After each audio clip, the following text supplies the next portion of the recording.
In today's video, I am going to teach you how to add blog to Godaddy Website Builder. To get started, open your Godaddy Website Builder and click Edit Website.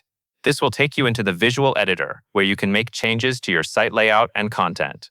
Once you are inside the editor, go to the page where you want your blog to appear.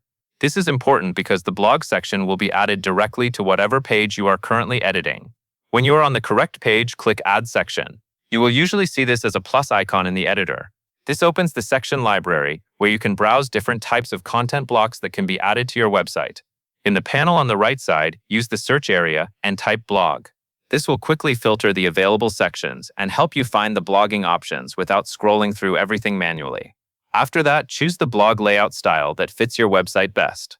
Godaddy usually gives you a few visual options, so select the one that matches the look and structure you want for your page. Once you have chosen a layout, click Add. The blog section will now be inserted onto the page. Next, look to the right panel and click Create Post. This opens the blogging dashboard, where you can begin creating your first blog article.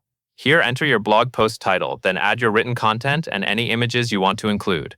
Take a moment to review everything before publishing so your formatting, text, and visuals appear the way you want. When your post is ready, click Publish Post. Once the post has been published, close the Blog Manager to return to the main website editor.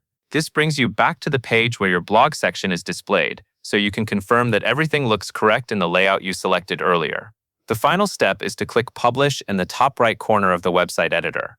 This makes both the blog section and your published blog post live on your website, so visitors can see them.